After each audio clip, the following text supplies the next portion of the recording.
Amendments to the amendment in the nature of a substitute to the committee print offered by Mr. Clyde of Georgia. Without objection, the reading of the amendment is dispensed with. The gentleman is recognized to explain his amendment.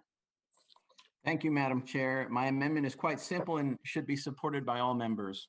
In short, it redirects the $4 million slated to OMB to implement the Justice 40 initiative, an initiative that doubles down on ideas about equity and the redistribution of wealth that are contrary to what America stands for, to the National Archives to address the veterans record backlog. Veterans need our help and support now more than ever in the wake of President Biden's botched withdrawal from Afghanistan.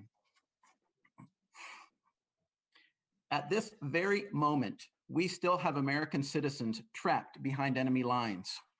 Americans behind enemy lines that the president and his top advisors knowingly and willingly left behind. The crisis of our failed executive branch leadership, Madam Chair, deserves this committee's full attention and resources, because the American people deserve to know how and why this administration failed, not only our citizens and allies, but the whole of America. President Biden and the entire administration kept parroting the phrase, telling America, we will get every American out who wants to get out. We could have done that. We had the military strength to do it, but there was no will to do it. This is completely unacceptable and demands this committee's attention right now. We as a committee should be demanding from the president his plan to bring all Americans home. And I won't stop demanding answers, and neither should this committee. We are America, and we don't leave our people behind. President Biden must tell our country what is the plan to bring all U.S. citizens home. This failure of leadership by the executive branch has angered many veterans across our country.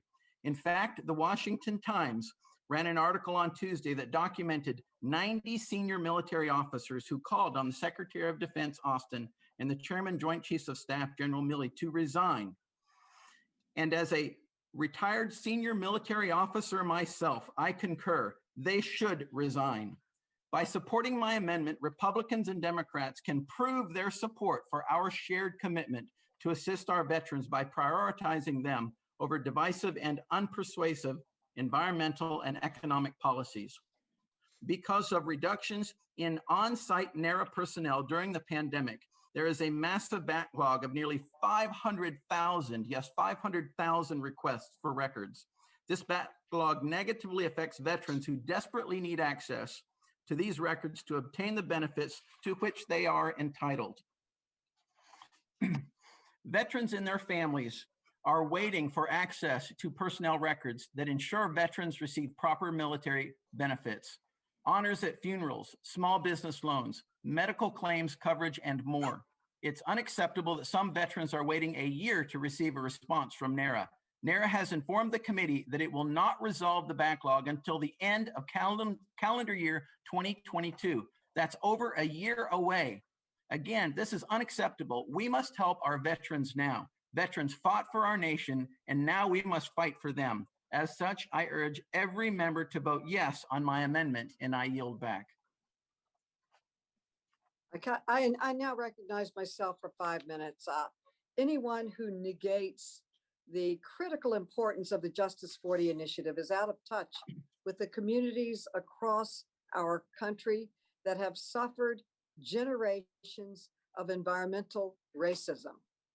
In our committee's examination of environmental justice, we've heard heartbreaking testimony from frontline communities about lives cut short, asthma, communities poisoned, and Americans left behind. Last week, we held a roundtable in a major center of this crisis where 28 of the dirtiest and most dangerous power plant smokestacks surround the largest public housing development in our country. Nationwide, we estimate 170,000 Americans die each year due to abnormal temperatures, with as many as 1 in 10 deaths being caused by air pollution from the burning of fossil fuel. Climate change costs the U.S. economy an estimated $700 billion each year. These staggering costs are concentrated in low-income, frontline communities that are overburdened by pollution, but underserved by both government and the private sector. In fact, people of color in the US are over 3 times more likely to breathe the most polluted air. This is wrong. This crisis is the result of generations of poor policy choices, but making better choices now can help lead to a better future and cleaner air. The Justice of 40 and the success of it depends on a coordinated effort across the federal government, which is why we've included the funding that OMB needs to cover its implementation responsibility.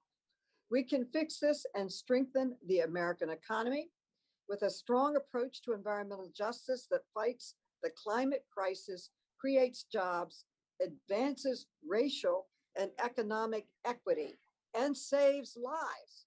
That's what the Build Back Better agenda is all about, and we intend to deliver it. We cannot eliminate this critical implementation funding, especially to redirect it to a purpose that is already fully funded. Believe me, every Democrat cares very much about serving our veterans. And that is why we unanimously support this bill. This bill grants the National Archives its full funding request. We give them all the money they say they need to eliminate the backlog and modernize its systems and records so that they are more secure and more efficient. I support the full funding for the National Archives, every penny they requested. I come from a family of veterans, so I know that this is a priority of my office and every Democratic and Republican office. That's why we fully funded it. So I urge my colleagues to oppose this amendment, and I yield back, and I now recognize, I believe Representative Comer had his hand up. Representative Comer. Madam Chair, if I might take this opportunity to withdraw the point of order. What? The point of order is withdrawn. The point of order is withdrawn. Okay. Thank you, Madam Mr. Chair. I'd like to speak in favor of Representative Clyde's amendment. Instead of giving OMB money to implement left-wing projects, job-killing initiatives, I think we should take care of our veterans and their families. Veterans and their families need NARA to process records to receive benefits. However, since the current backlog at NARA is 500,000, some veterans are waiting a year for records. The backlog is not expected to be addressed until the calendar year 2022. We should help them today. I support this amendment to provide $25 million to NARA for help with veterans records. GAO is already funded. Hopefully this amendment will pass. We can fully fund this to help the people who served our country. Hopefully NARA will make sure that the employees are actually showing up for work, doing their job, and not working from home, as has been a problem over there for quite a while. But I support the Clyde amendment, and I yield back. Who else seeks recognition? Okay, I do not see anyone else seeking recognition. The question now occurs on the amendment offered by the gentleman. All those in favor say aye. All those opposed say no. Aye. Aye. In the opinion of the chair, the noes have it, and the amendment is not adopted. Madam Chair, I request a Yes. recorded vote. A requested vote has been, a recorded vote has been requested, and a recorded vote is now ordered. And pursuant to clause 2 of Rule 11 and Committee Rule 5B, proceedings on the amendment are postponed. Okay, is there further amendment or discussion? Madam Chair. Mr. Keller, you are now recognized. Thank you, Madam Chair. This amendment will increase funding for the National Archives and Records Administration, or NARA, by $10 million to expeditiously address backlogs in responding to veterans' requests for military personnel records. Since the pandemic, NARA has accrued a backlog of nearly 500,000 requests for veterans records. Mr. Keller, can we let the clerk report the amendment? The clerk will report the amendment, and then you will be recognized. I thought I was recognized. Okay.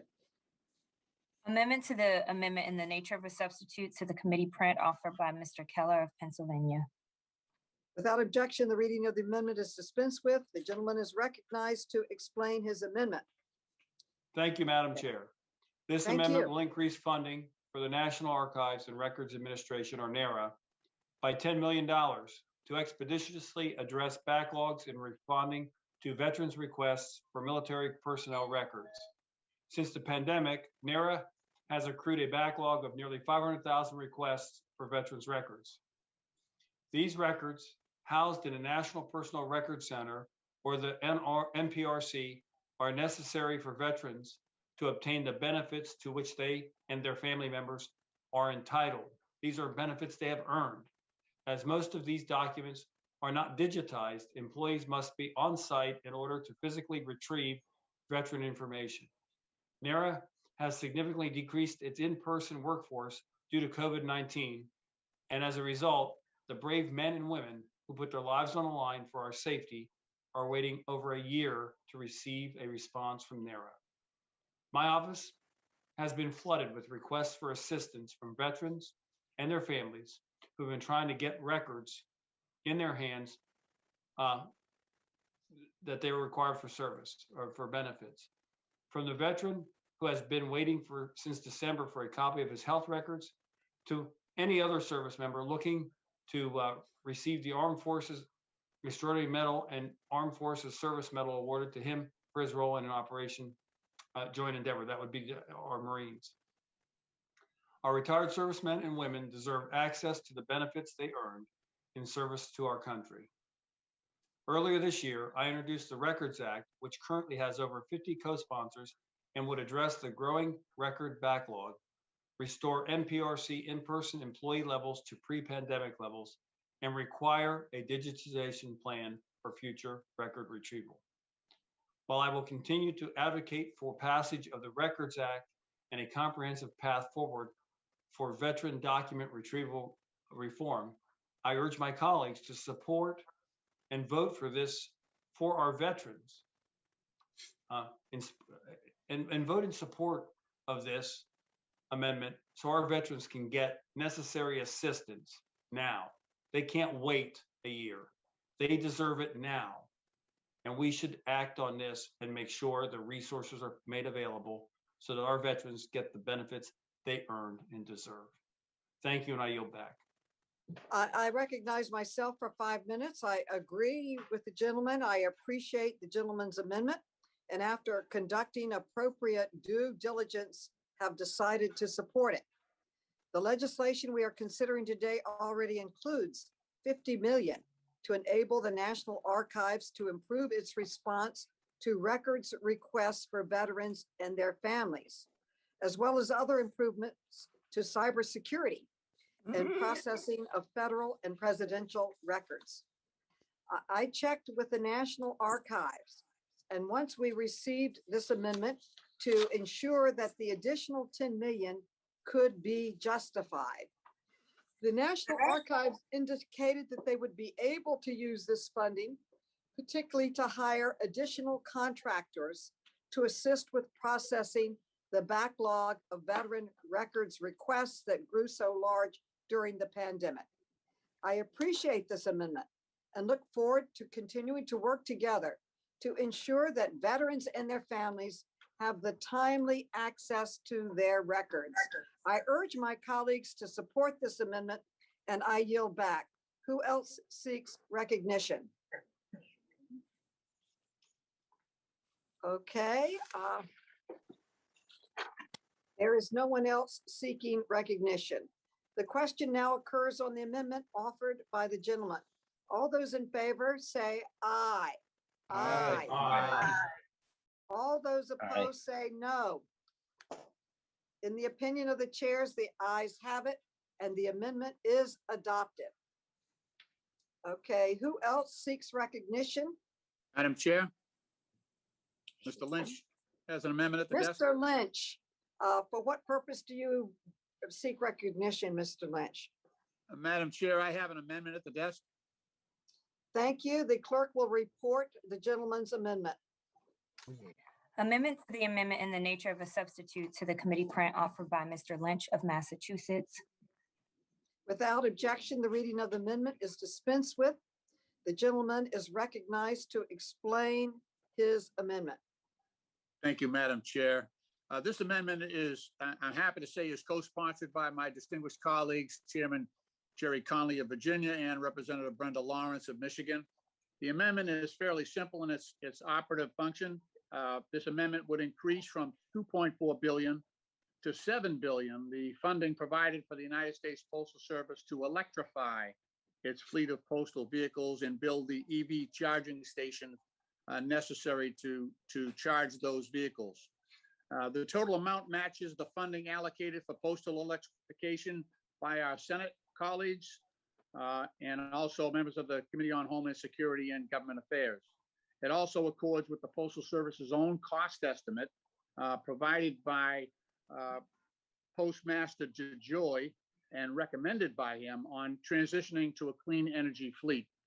As evidenced by the Executive Order 14,008 and the American Jobs Plan, President Biden is prioritizing the procurement of clean and zero emission vehicles for government fleets as critical to our collective mission to tackle the climate crisis. As underscored by the President, harnessing the purchasing power of the U.S. government towards the acquisition of electric vehicles will dramatically reduce our federal carbon footprint and guide our transition to an energy efficient transportation sector. According to the General Services Administration latest federal fleet report, the current U.S. government fleet consists of about 657,000 vehicles that are driven more than 4 billion miles and consume nearly 400 million gallons of gasoline per year. The Environmental Protection Agency reports that this consumption volume is equivalent to more than 7 billion pounds of carbon dioxide emissions annually. With more than 230,000 vehicles, the Postal Service accounts for more than 1/3 of the entire federal fleet. Only the Defense Department has more vehicles. The Postal Service reports that approximately 190,000 of these vehicles deliver mail in every U.S. community. The majority of these delivery trucks are classified as long life and have been put in service for more than 30 years. Purchased as early as 1987, these vehicles are on their last legs and still on the road long past their original life expectancy of 24 years. This deteriorating Postal Service fleet also consumes approximately 200 million gallons of gasoline annually, and that's the equivalent to almost 4 billion pounds of carbon dioxide emissions per year. Long life delivery trucks in particular are widely recognized as gas guzzlers, averaging less than 10 miles per gallon and consuming over 85 million gallons of gas per year. They also come with high unscheduled maintenance costs and lack basic safety features, including anti-lock brakes, airbags, and seatbelt reminders. As evidenced by hundreds of reports nationwide, these mail trucks are highly susceptible to catching fire and bursting into flames, presenting a serious safety risk to our loyal and courageous postal workers and the public.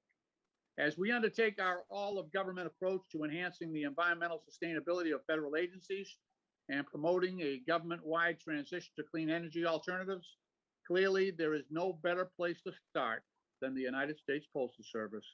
The electrification of our postal fleet will reduce carbon pollution to the great benefit of the health, safety, and sustainability of our communities.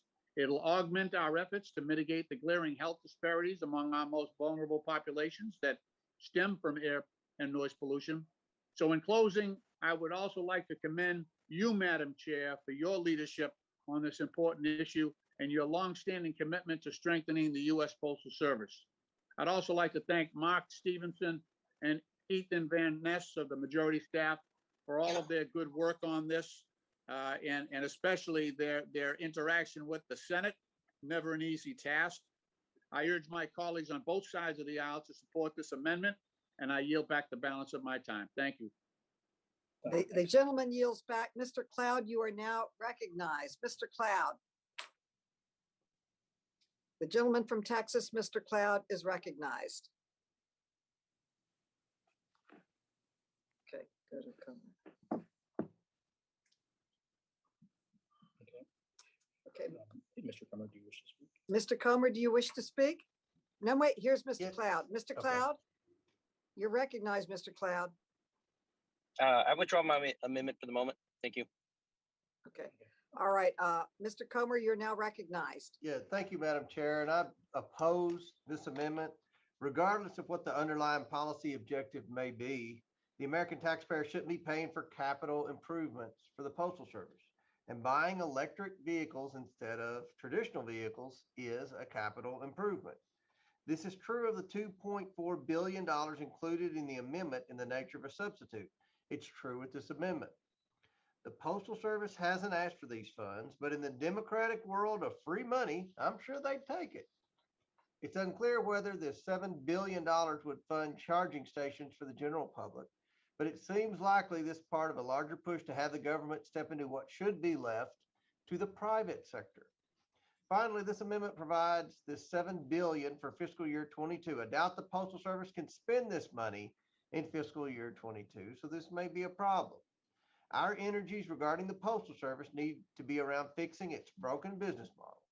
All this amendment does is seek to have the Postal Service continue to hemorrhage cash in a supposedly environmentally friendly way.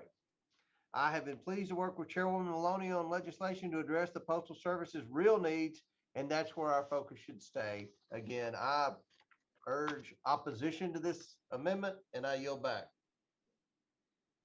Yields back. The gentlelady from Michigan, Ms. Lawrence, is now recognized. Thank you, Madam Chair. I want to thank my good friend, Congressman Lynch, for his leadership on this issue.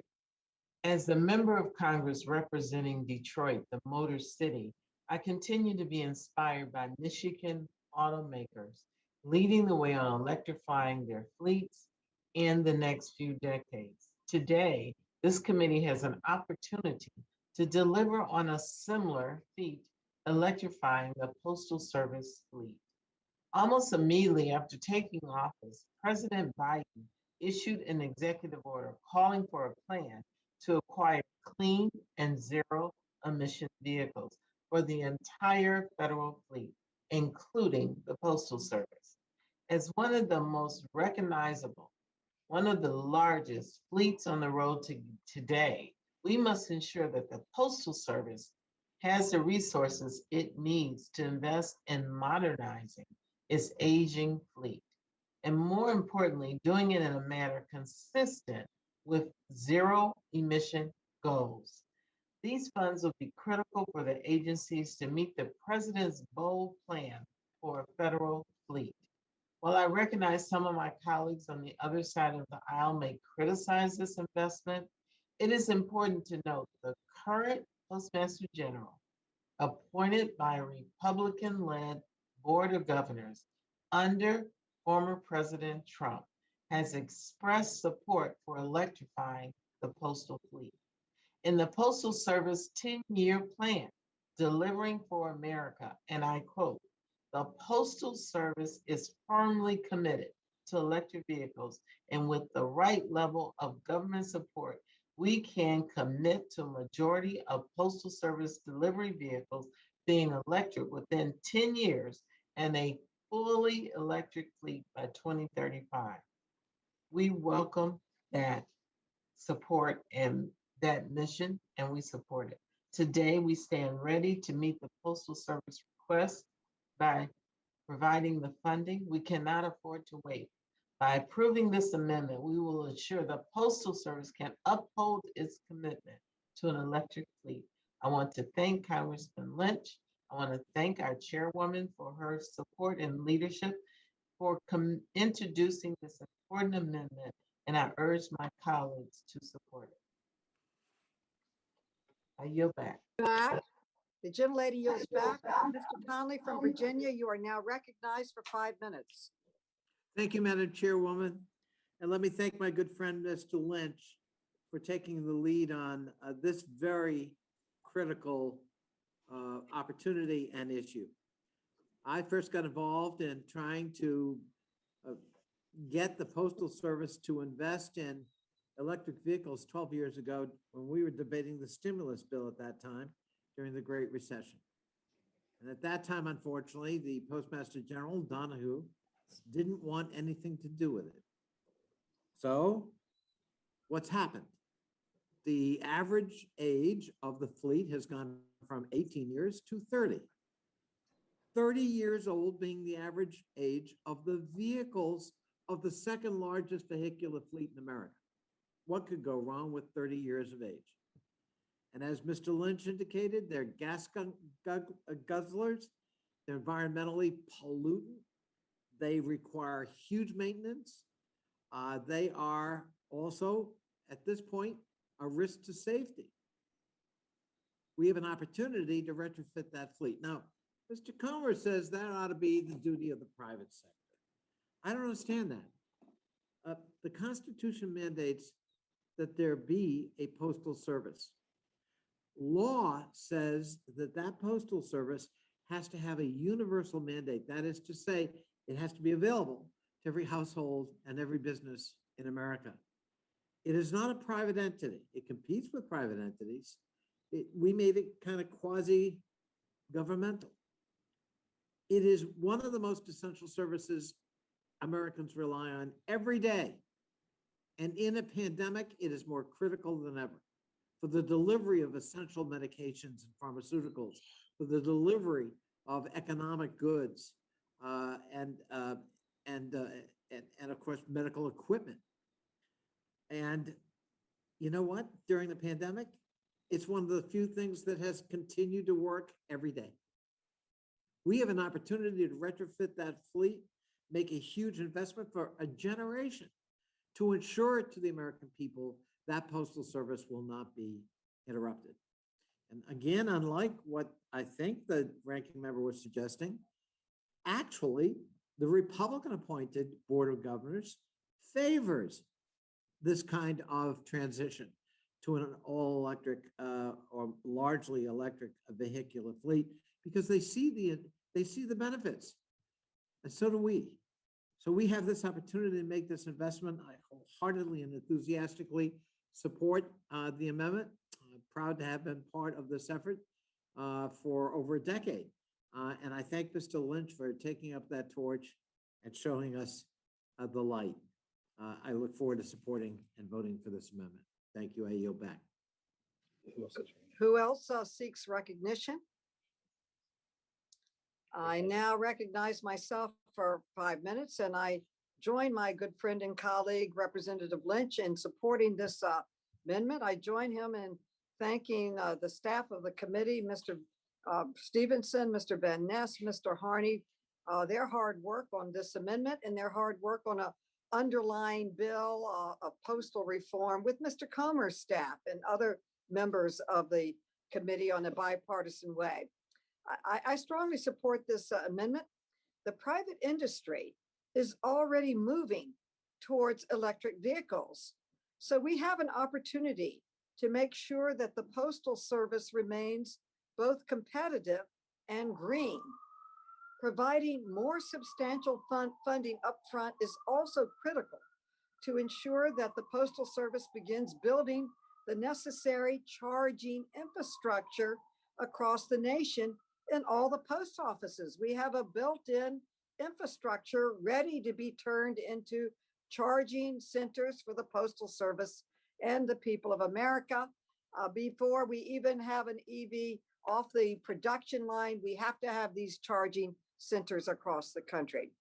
This amendment will ensure that the Postal Service has the full funding it needs up front to ensure that the vehicles that it purchases can be electric.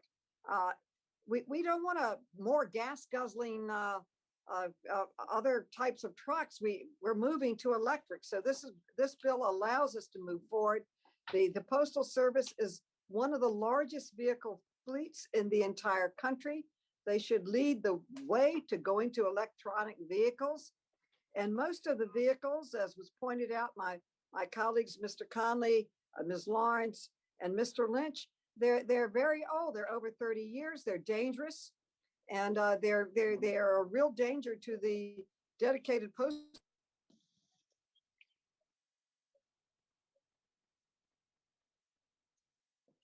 I'm here. I'm trying to put my headphones on. Madam Chair, we cannot hear you. If you would unmute, Madam.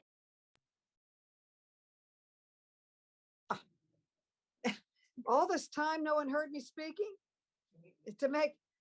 You're kidding. No, only just about a minute. Yeah. Oh, Lord. Well, I support I this.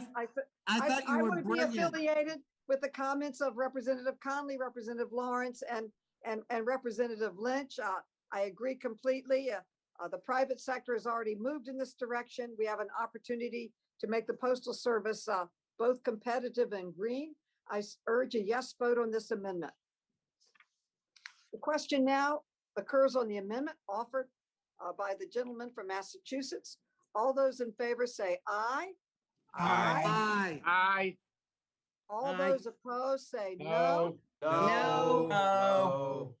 No. Well, in the opinion of the chair, the ayes have it and the amendment is adopted.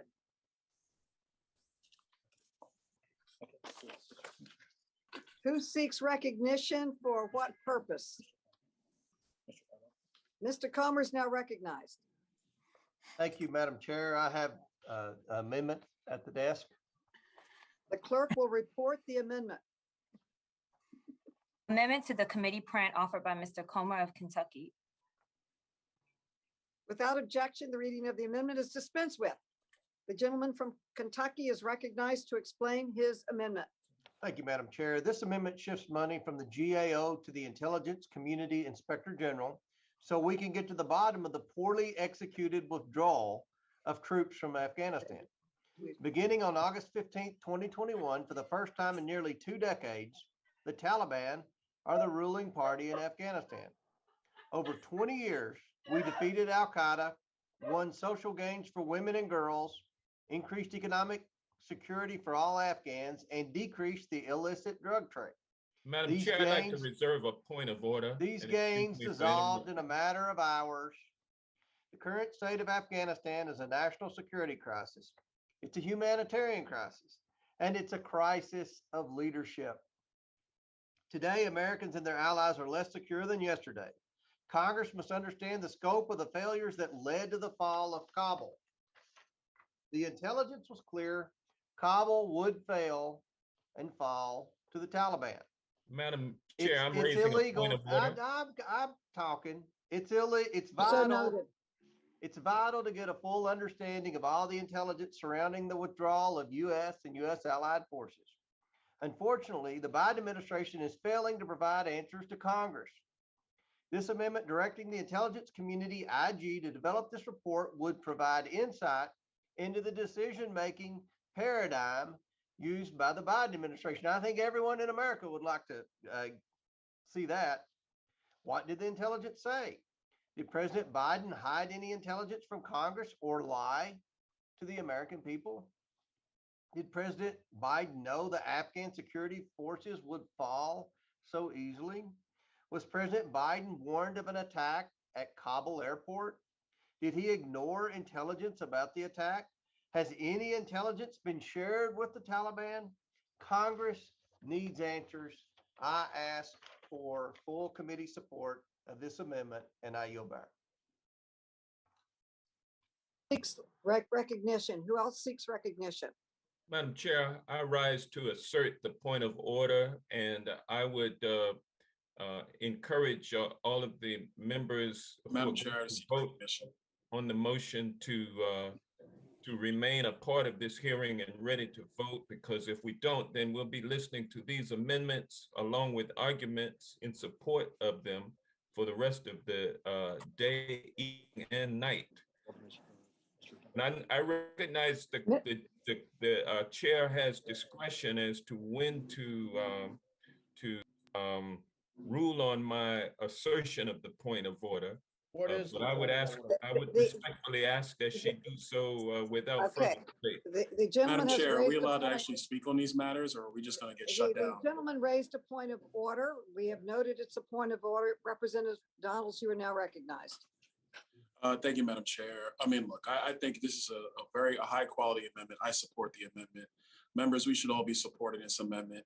What is clear is that there was either a failure in intelligence or a failure in execution by the White House two dates we need to take note of. Number one, over the July 4th weekend, it is widely reported we abandoned Bagram Airfield. On July 23rd, there was a phone call where the transcript has now been released to the media, where President Ghani expressly told the President of the United States that there was a full-scale invasion going on in Afghanistan by the Taliban, as well as 10 to 15,000 terrorist insurgents on the ground in Afghanistan, and that he was asking for air assistance from the President of the United States. That was on July 23rd. It's in the transcripts of the call. And I know the majority party loves transcripts of phone calls with the President of the United States. What we should be doing as the Oversight Committee, which does have jurisdiction over inspector generals, is giving them all the ability they need to further investigate this. So by the time we actually get back to Washington to have these classified briefings, we have more information. Last point I'll make, because I know the gentleman has a point of order, is that, I mean, we're out here playing games. Last week, we stuck a $3.5 trillion budget reconciliation bill in a rule. We never voted on it on the House floor. So if we're going to talk about germanity, we need to be consistent across the board. I understand that the majority party doesn't want to vote on these amendments, but the reality is that there are Americans who are left behind enemy lines. There's billions of dollars of equipment in the hands of the Taliban and, frankly, our enemies at this point. The intelligence community has widely been saying that they advise the president of this matter. And so there's a lot of reports now to that point. And the minimum that oversight should be doing is actually conducting oversight. That's our role. That's what we should be doing. I know that this is a bill about post office electric vehicles, but it is a funding measure. And so it's putting some dollars into funding IGs to get intelligence that can come back to Congress so we can actually conduct our job, which is oversight, is exactly the purview of this committee. Our members should be voting for this and not just simply tabling it through a parliamentary maneuver so you don't have to vote for it. Members, this is a good amendment. We should be supporting this amendment, and I'll yield back. Thank you. Mr. Johnson, do you insist on your point of order? I do, Madam Chair. Okay, the gentleman has made a point of order that the proposed amendment is not germane, and the chair is prepared to rule on the point of order. The Madam gentleman Chair. from Georgia makes a point of order that the amendment proposed by the member is not germane. Clause 7 of Rule 16, the germaneness rule, provides that no proposition on a subject different from that under consideration shall be admitted under color of amendment. Here, this amendment is not germane because it invokes the jurisdiction of committees not implicated in the committee print. Therefore, the amendment offered by the gentleman fails to test the germaneness and point of order is sustained.